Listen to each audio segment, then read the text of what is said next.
Yuhu, pecinta wahana air, yuk merapat! Kali ini kami mau ajak kamu bermain di wahana air yang lagi hits banget di kawasan Kota Baru Parahyangan, Kabupaten Bandung Barat, Jawa Barat. Di sini kamu bisa seru-seruan sama keluarga, berenang, bermain di kolam ombak sambil mengapung di atas pelampung, sampai menjajal wahana seluncuran ekstrim layaknya roller coaster yang memacu adrenalin kamu.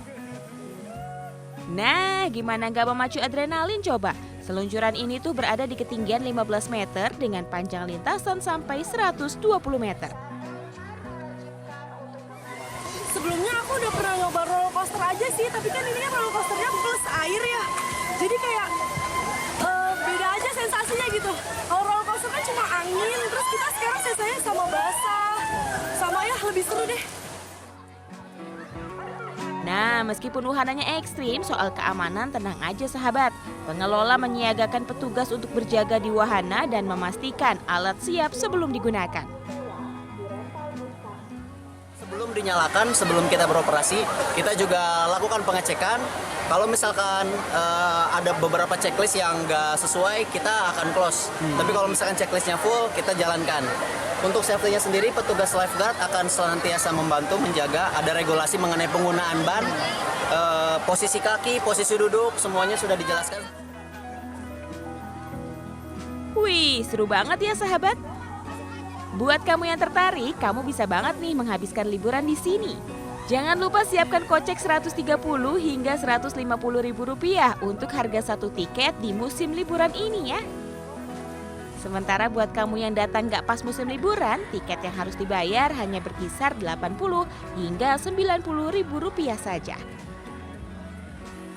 Dari Kabupaten Bandung Barat, Jawa Barat, Bayu Rohman, RTV.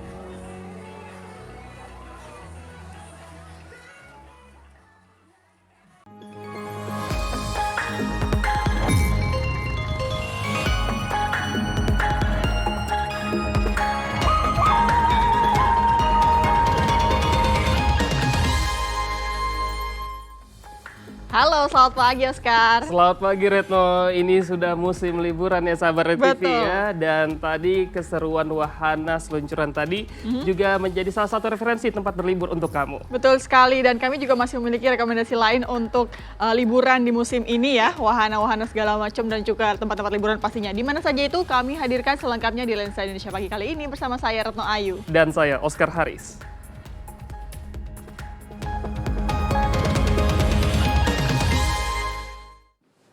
Ya, sahabat RTV, kalau referensi tempat liburan kali ini terbilang beda nih dari yang biasanya, Oscar. Karena akibat kebakaran lahan yang terjadi di kawasan Pegunungan Ijen, Bondowoso, Jawa Timur beberapa waktu lalu ternyata menambah pesona alam gunung api purba itu. Ya, kini wilayah terdampak erupsi seluas 10 km persegi itu menampakkan wajah aslinya yang justru terlihat indah dan eksotis. Mengapa demikian? Kita simak bersama.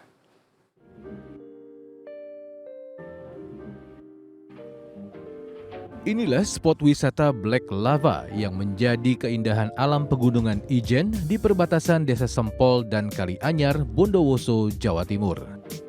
Black Lava sendiri merupakan material sisa dahsyatnya erupsi gunung api purba ini yang terjadi sekitar 70.000 tahun silam.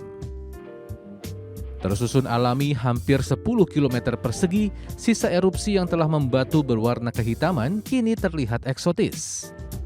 Ya, akhir-akhir ini Black Lava dapat terlihat jelas setelah ilalang yang menutupinya musnah akibat kebakaran lahan beberapa waktu lalu.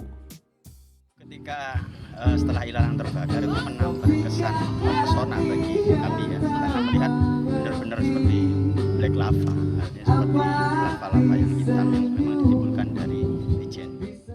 Meski demikian, kebakaran tak sampai mengubah struktur asli Black Lava, sehingga salah satu situs geologi ini masih terjaga keasliannya.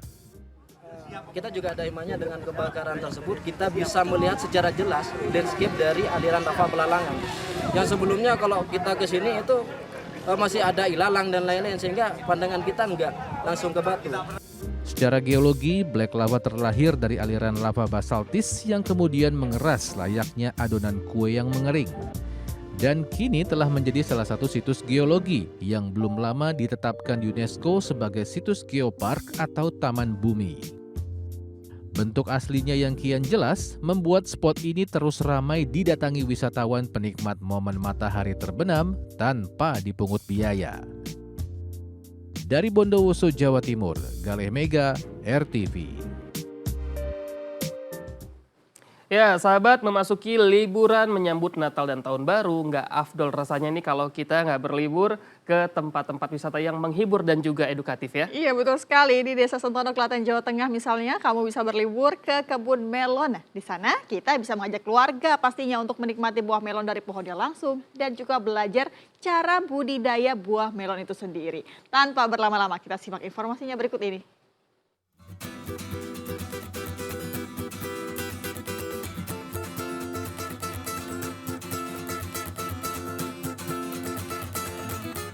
Mencari buah dengan kualitas terbaik tentu harus petik langsung dari pohonnya. Nah, kali ini kami mengajak Anda berwisata ke Desa Sentono, Kecamatan Karangdowo, Kabupaten Klaten, Jawa Tengah. Di desa ini ada agrowisata kebun melon yang memiliki luas 500 meter persegi. Di kebun ini kamu tak hanya bisa melihat-lihat, tapi kamu bisa petik sendiri buahnya. Setelah dipetik, buah melon tersebut langsung bisa dinikmati bersama keluarga. Wah, gimana Mbak? Enak nggak rasa melonnya? Rasanya manis, ini enak banget, melonnya lembut juga. Jadi dulu tuh pernah ngajak anak ke metik anggur. Nah ini ada melon, nyobain yang melon seperti apa kayak gitu. Dan kamu tidak hanya sekedar petik buah melon, kamu juga bisa belajar tentang cara budidaya melon. Karena ternyata di kebun ini ada lebih dari 1.800-an tanaman melon berbagai jenis, seperti intanon, talen, hingga sweetnut. Siapa tahu ada minat membuka agrowisata seperti ini.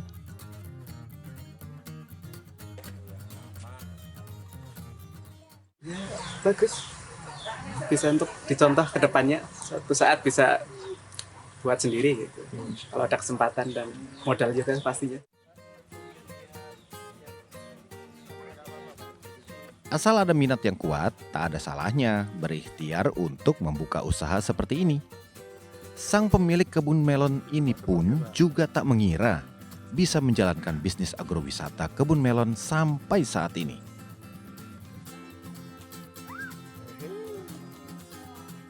Akhirnya belajar kayak masa yang baru datang tadi. Beli, wisata petik, ngambil sekaligus belajar untuk dia inspirasi. Kan biasanya dia punya impian mau bikin juga. Kayak masih tadi kan mau bikin juga. Luar biasa, saling menguntungkan, membuat agrowisata, pengunjung bisa menikmati hasil kebun, yang punya kebun menikmati hasil untung. Karena buah melon yang dipetik dihargai Rp20.000 per kilonya. Dan kebun ini sekarang sudah dikunjungi rata-rata 10 hingga 100 orang per hari. Semoga ini menjadi referensi liburan yang inspiratif ya sahabat. Dari Klaten, Jawa Tengah, Singgi Aji, RTV.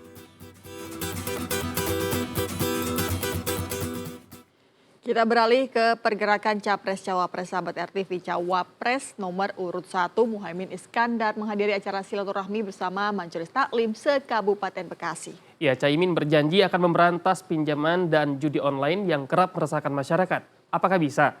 Kita cek bersama.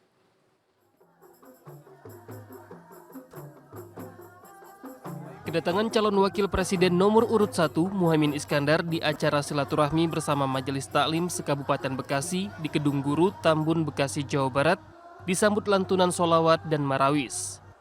Ibu-ibu Majelis Taklim tampak berebut untuk bersalaman dengan pria yang akrab disapa Caimin ini.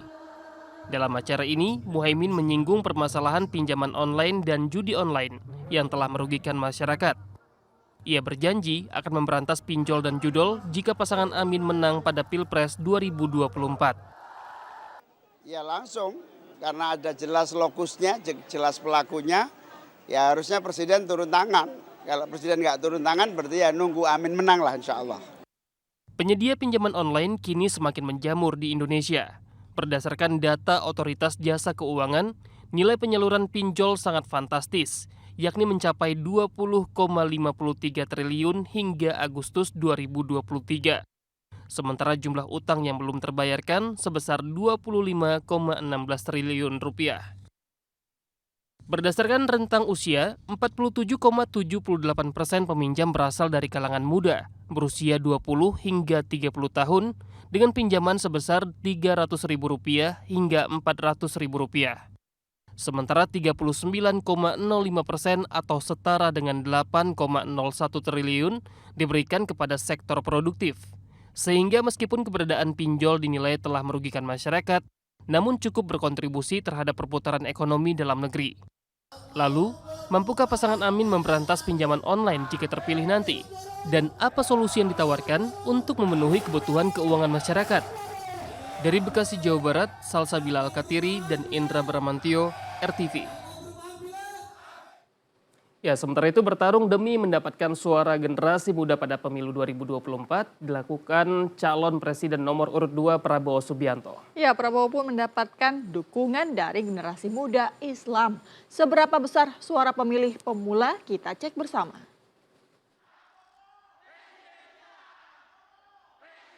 Calon Presiden nomor urut 2, Prabowo Subianto, menemui ratusan massa dari relawan Kaukus Generasi Muda Islam atau GEMUIS di Jakarta Senin siang. Di kesempatan ini Prabowo menerima deklarasi dukungan generasi muda Islam untuk memenangkan pemilu 2024. Prabowo menyambut baik dukungan tersebut dan melihat betapa pentingnya suara generasi muda Islam terhadap dirinya dalam kontestasi pemilu presiden pada Februari 2024 mendatang. Ini sungguh membesarkan hati saya. Ini sungguh memberi semangat dan dorongan besar untuk saya. Saya memahami harapan, saya memahami kekuatan remaja Muslim seluruh Indonesia dan gerakan muda Islam seluruh Indonesia.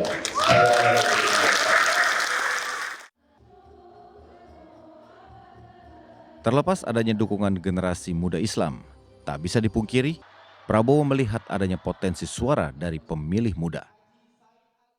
Dari data jumlah pemilih tetap yang disahkan KPU, yakni sebesar 204,8 juta pemilih, jika dikelompokkan berdasarkan usia atau generasi, kita dapat melihat ada dua generasi pemilih muda yang mendominasi daftar pemilih tetap, yakni generasi milenial dengan 66,8 juta pemilih atau 33,6% dan generasi Z dengan 46,8 juta pemilih atau 22,85%. Jika dua kelompok ini digabungkan, maka sudah lebih dari 50% suara yang ada di dalam DPT. Mengincar pemilih muda yang mendominasi DPT menjadi target utama bagi Prabowo untuk memenangkan pemilu kali ini. Namun tentunya bukan tugas yang mudah untuk merebut hati mereka. Lain halnya dengan Capres nomor urut 3, Ganjar Pranowo makin intens merapatkan barisan dengan kalangan pesantren. Ya, dalam kunjungan ke Ponpes Darussalam Timur Watu Congol, Ganjar kembali menegaskan komitmennya kepada kalangan pesantren. Komitmen apakah yang dijanjikan Ganjar terhadap pesantren? Kita simak berikut ini. Calon Presiden nomor urut 3 Ganjar Pranowo mengunjungi Pondok Pesantren Darussalam Timur Watu Congol, Magelang, Jawa Tengah. Kunjungan ini merupakan bagian dari kampanye Ganjar ke kalangan pesantren. Ganjar makin terus merapatkan barisan ke kalangan pesantren lantaran pesantren memiliki peran strategis dalam pengembangan ekonomi. Ganjar menegaskan bahwa keberpihakannya ke pondok pesantren bukan hanya sebatas retorika. Pengalaman selama 2 periode menjabat Gubernur Jawa Tengah menjadi dasar bagi kebijakan-kebijakan untuk kemajuan pondok pesantren. Di pondok pesantren rata-rata pertanian dalam arti peternakan, mereka berhubungan pertanian itu yang paling khas. Nah, dari situlah kemudian seringkali keterampilan dijaga dan kami berbagian untuk itu yang memiliki kapasitas. Bukan tanpa alasan Ganjar menaruh perhatian serius dalam pengembangan pesantren. Salah satu bentuk perhatian serius Ganjar terhadap pesantren adalah program gaji untuk guru ngaji. Program tersebut diharapkan dapat membantu para guru ngaji lebih optimal dalam melaksanakan pekerjaannya. Ganjar Mahfud menggagas akan memberikan gaji sebesar Rp1 juta per bulan kepada para guru ngaji. Jika ada 1 juta guru ngaji, maka alokasi dana mencapai Rp12 triliun per tahun atau sekitar 0,4% dari APBN. Dalam 5 tahun, program ini diperkirakan memerlukan dana sekitar Rp60 triliun. Untuk tahap awal akan dilakukan penjaringan dan identifikasi untuk para guru ngaji ini. Dari Magelang, Jawa Tengah, Nugroho Chandro, RTV. Kita ke informasi lainnya sahabat, kisah pengungsi Rohingya seakan tidak ada habisnya. Kali ini beredar video 8 orang pengungsi Rohingya yang diketahui telah masuk ke wilayah NTT dan telah memiliki KTP. KTP asal Medan ini diduga palsu karena menggunakan nik asli warga Medan namun foto dan namanya diganti. Kok bisa ya? Kita cek bersama. 8 pria yang ada dalam video amatir ini merupakan pengungsi Rohingya yang memasuki wilayah Nusa Tenggara Timur. Setelah diinterogasi dan dilakukan pemeriksaan badan, ditemukan kartu tanda penduduk yang dibuat di kota Medan. Pengungsi Rohingya ini datang secara terpisah dari kota Medan ke desa Takirim pada 15 November, 24 November, dan 5 Desember 2023. Mereka masuk ke Indonesia untuk mencari pekerjaan. Menanggapi kasus ini, Wali Kota Medan, Bobi Nasution mengungkapkan pemalsuan KTP dilakukan oleh sindikat yang menggunakan nik asli warga Kota Medan, namun foto dan nama diganti dengan data pengungsi Rohingya. Kartnya seperti kart yang saya pakai ini, bahannya beda kayak dari KTP memang, cuman kalau sekilas hampir sama, kartnya seperti kart-kart yang hari ini banyak kita gunakan, kayak e-tol dan segala macam, tapi dicetaknya itu fotonya diganti dengan foto mereka. Pemalsuan dokumen kependudukan dapat menimbulkan berbagai tindak pidana di tengah masyarakat. Perbuatan pemalsuan atau penyalahgunaan dokumen kependudukan juga dapat dikenakan ancaman pidana. Untuk mendalami kasus ini, Wali Kota Medan akan menelusuri dugaan keterlibatan aparatur pemerintah Kota Medan terkait nomor induk kependudukan asli warga Kota Medan yang dipakai dalam KTP palsu pengungsi Rohingya tersebut. Dari Medan, Sumatera Utara, Wahyu Maulana, RTV.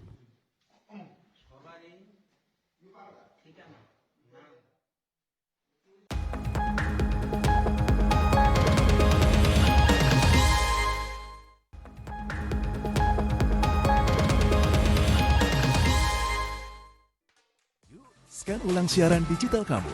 Caranya mudah. Hidupkan set-top box dengan remote-nya.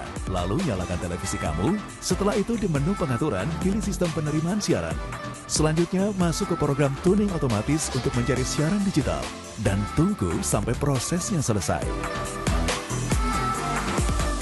Jika siaran digital belum ditemukan, coba ulangi langkah sebelumnya untuk proses scan ulang. Atau pilih manual scan dan masukkan kode UHF sesuai kota masing-masing. Ayo, scan ulang siaran digital kamu sekarang. Jika ada kendala siaran RTV, hubungi semua sosial media atau website RTV. Demikian Lensa Indonesia Pagi kali ini, sahabat RTV, dan informasi kami juga bisa kamu saksikan di website newsrtv.co.id. Saya Retno Ayu. Dan saya Oscar Aris, terima kasih atas perhatian Anda dan sampai jumpa.